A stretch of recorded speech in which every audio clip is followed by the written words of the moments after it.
I was lying in the hospital bed, breathing heavily through the excruciating pain of labor contractions, when the door opened and Vivian, my mother-in-law, entered with rage in her eyes. Before I could scream or call for help, she lunged toward me and raised her foot, aiming at my pregnant belly. But suddenly, the door burst open again, and what followed was more shocking than I could have ever imagined.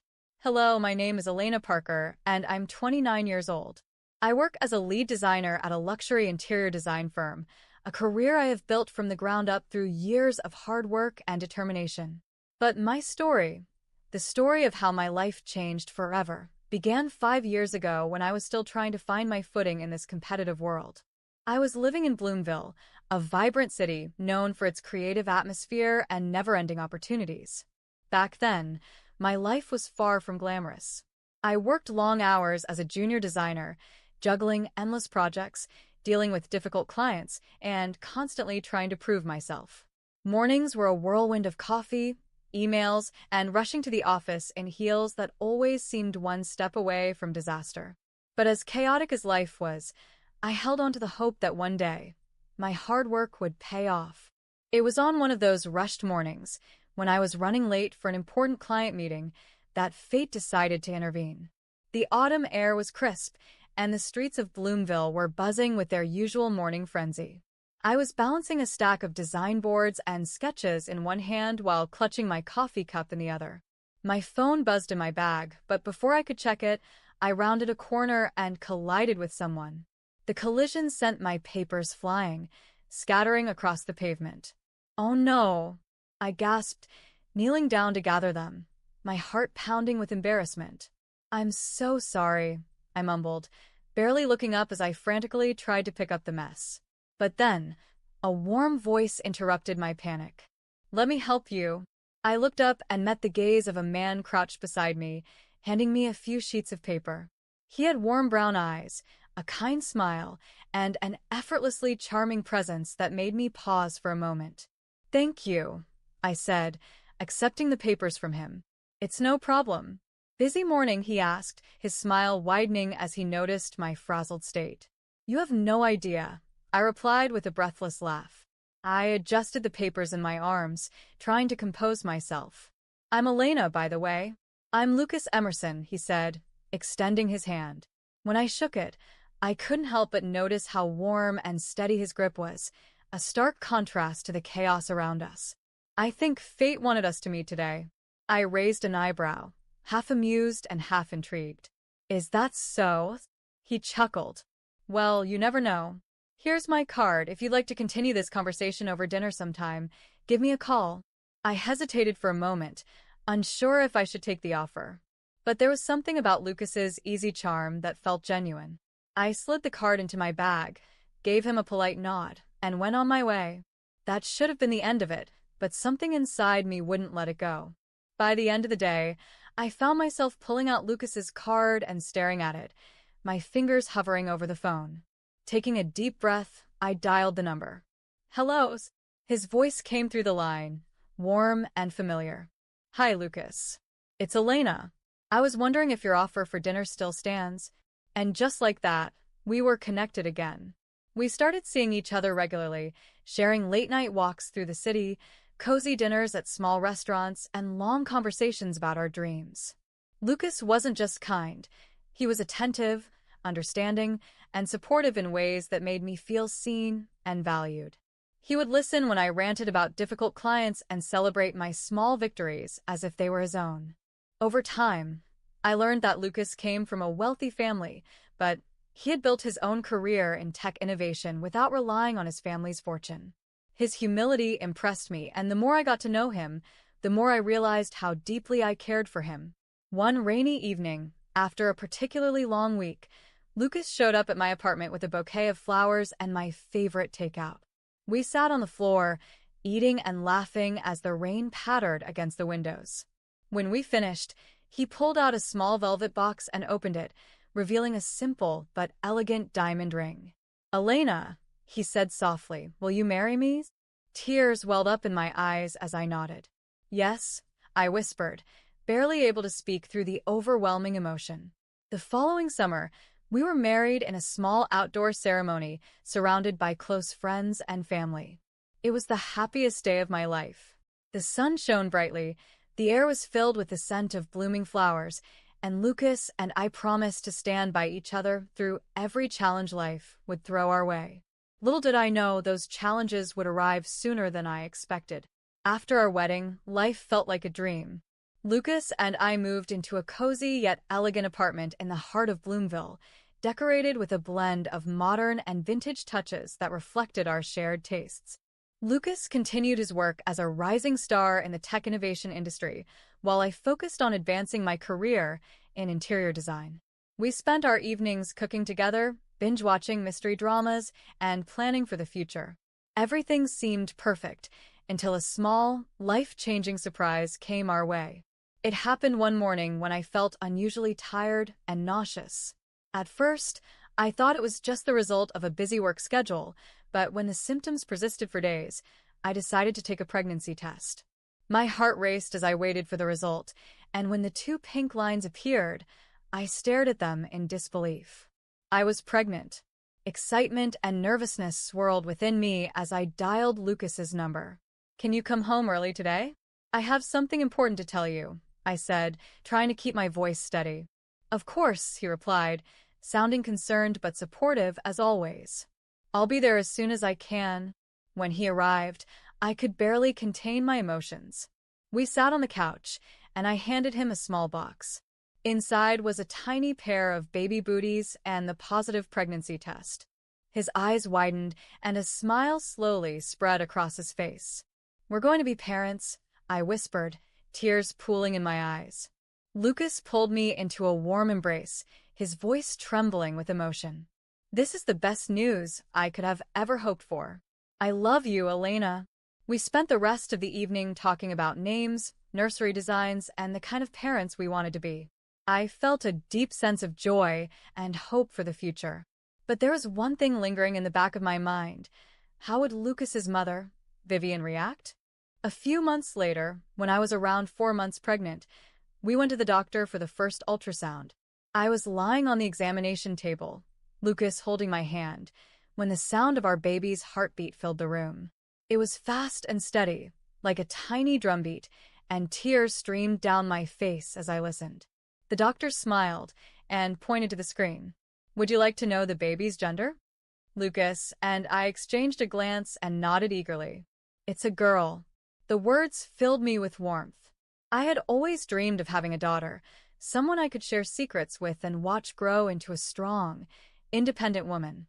Lucas grinned and kissed my forehead. "Our little girl," he said softly.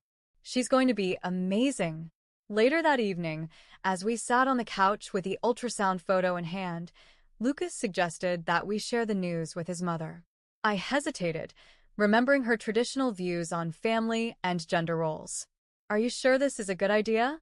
I asked, biting my lip. "What if she doesn't take it well?" Lucas sighed. "She'll come around.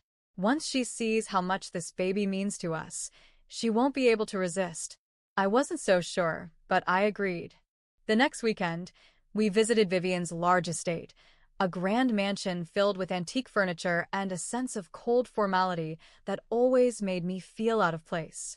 We sat in the living room, sipping tea, and I could feel the tension building in my chest. "Mom, we have some wonderful news," Lucas said, reaching for my hand. "Elena is pregnant. We're having a baby girl." For a moment, Vivian said nothing. Her eyes narrowed as she set her teacup down with a loud clink. "A girl," she repeated, her tone icy. "Yes," I said, forcing a smile. "We're very excited." Her lips pressed into a thin line. The successor to the family legacy should be a boy. What's the point of a girl? Lucas's jaw tightened, but he remained calm.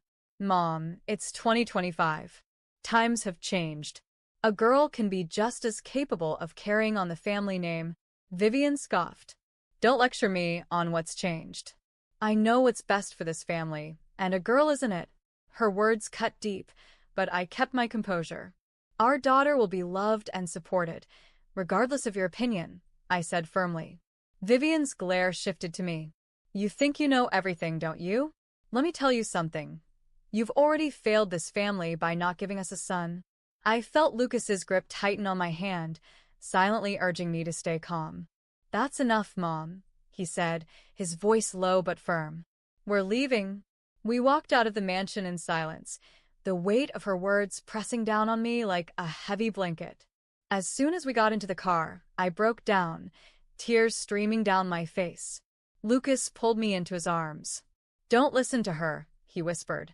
We'll protect our daughter, no matter what. She'll be safe and loved. But despite his comforting words, I couldn't shake the feeling that this was only the beginning of a long battle. As my pregnancy progressed, life became a mixture of joy and anxiety. By the time I was 6 months along, my belly had grown round and firm, making it difficult to move around as easily as before. But despite the physical challenges, I felt a deep sense of connection to my baby. Every time she kicked, it reminded me of the precious life growing inside me. Lucas continued to be my rock, always finding ways to support me. He'd wake up early to make breakfast, clean the house, and make sure I had everything I needed. Sometimes, he'd come home from work with little gifts, a book about parenting, a box of chocolates, or a soft blanket for the baby.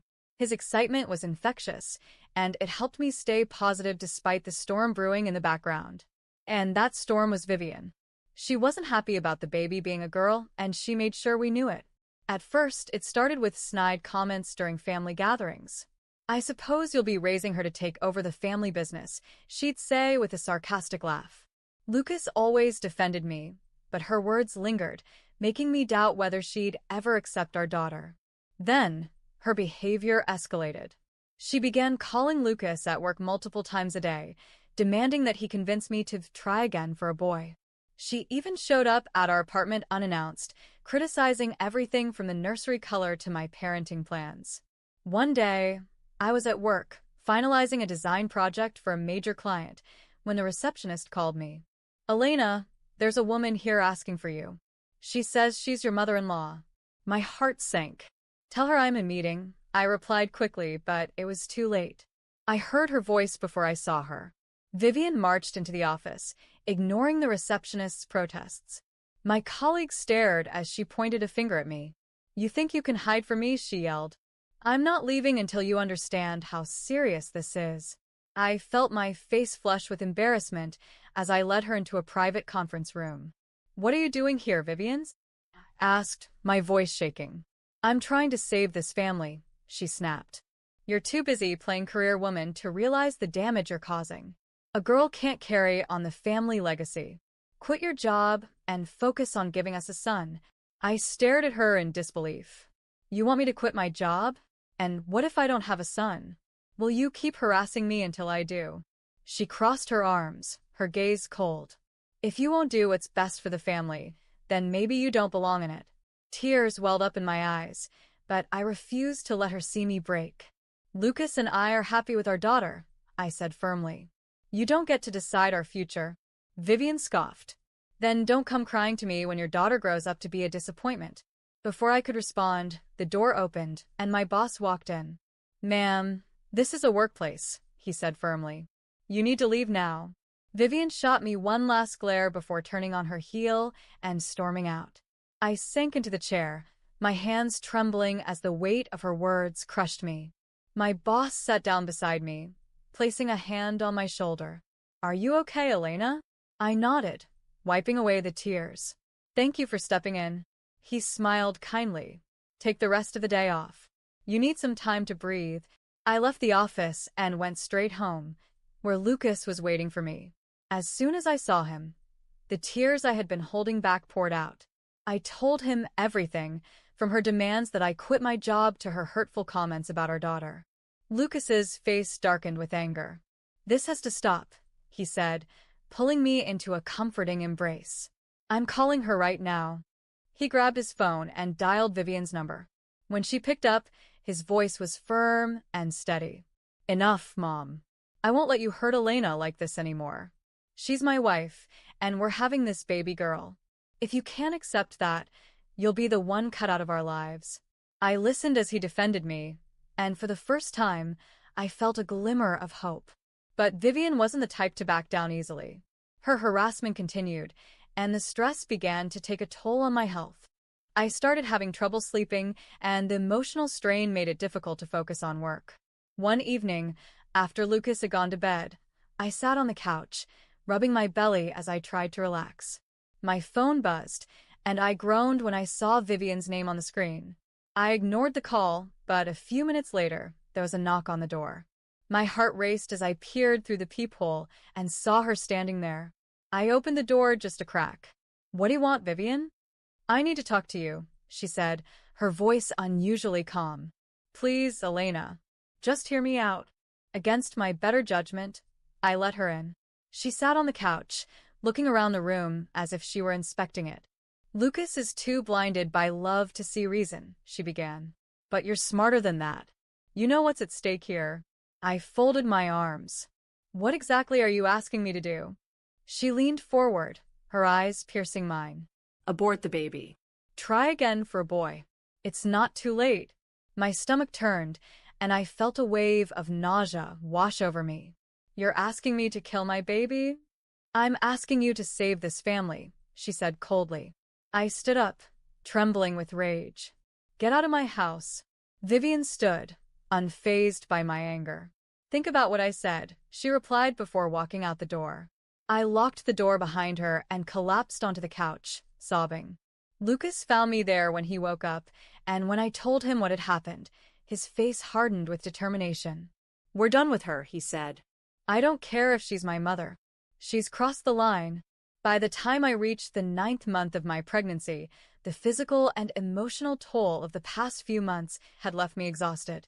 The weight of my growing belly made it difficult to move around, and the stress from Vivian's constant harassment had only made things worse.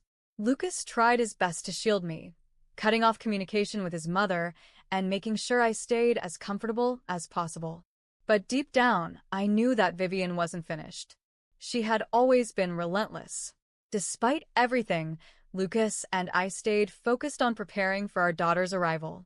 The nursery was ready, painted in soft lavender with fairy lights strung across the ceiling. We had a crib set up by the window and shelves filled with baby books and stuffed animals. Every evening, Lucas would sit beside me, talking to our baby and rubbing my belly as we imagined what life would be like once she arrived. "I can't wait to meet her," Lucas whispered one night, resting his head gently on my belly. "She's lucky to have you as her dad," I replied, stroking his hair. "And I'm lucky to have you by my side." 3 days before my due date, I woke up in the middle of the night with a sharp pain in my lower abdomen. At first, I thought it was just another round of Braxton Hicks contractions, but when the pain didn't subside, I realized this was different. My water had broken. "Lucas," I called out, struggling to sit up. He bolted out of bed, half-dressed and panicking as he helped me to my feet. "Is it time?" he asked, his voice a mixture of excitement and fear. I nodded, breathing through the pain. "We need to get to the hospital." He quickly grabbed the hospital bag we had packed weeks earlier and guided me to the car. "Don't worry, Elena. You've got this," he said, holding my hand as he drove. "Just breathe."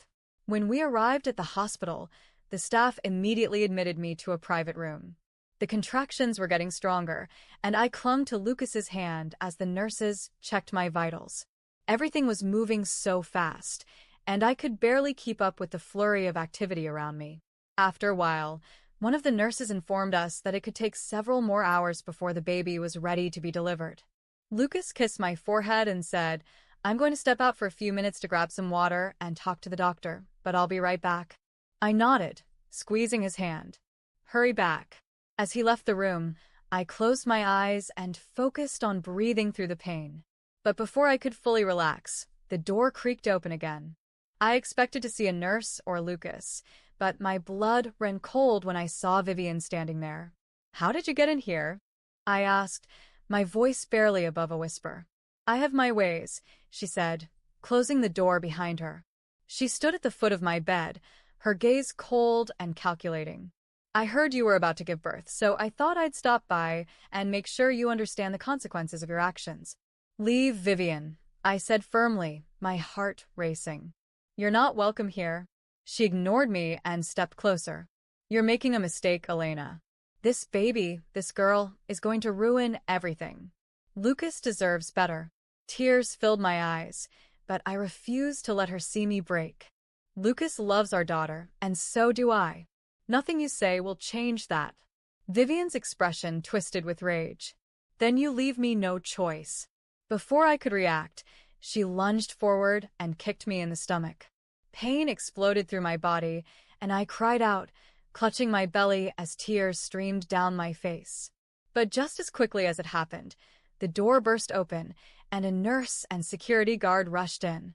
"Step away from her," the nurse shouted, pushing Vivian back. The security guard grabbed Vivian by the arms and restrained her as she thrashed and yelled. "Let go of me. I'm doing what's best for this family." "You could have killed her baby," the nurse screamed, checking my vitals and helping me lie back down. As I sobbed, Lucas rushed into the room, his eyes wide with horror. "Elena!" He ran to my side, taking my hand in his. "Are you okay? What happened?" I could barely speak through the pain. She kicked me." Lucas's face darkened with rage as he turned to Vivian, who was still struggling against the security guard. "How could you do this?" he demanded. "She's your grandchild." "She's a mistake," Vivian spat. "I was trying to protect this family." Lucas pulled out his phone and dialed the police. "I'm reporting an assault on a pregnant woman," he said, his voice cold and steady. Within minutes, the police arrived, and Vivian was handcuffed and escorted out of the hospital. She continued screaming as they dragged her away, but I barely heard her. My world had narrowed to the sound of Lucas's voice and the steady rhythm of the baby monitor. "You're safe now," Lucas whispered, kissing my forehead. "I'm not going to let anything happen to you, or our baby." After Vivian was taken away by the police, the chaos in the room began to settle. The nurse wiped my tears and checked my vitals again. "You're stable," she reassured me. "But we need to monitor you closely to ensure the baby isn't under any distress." I nodded weakly, my hand still trembling.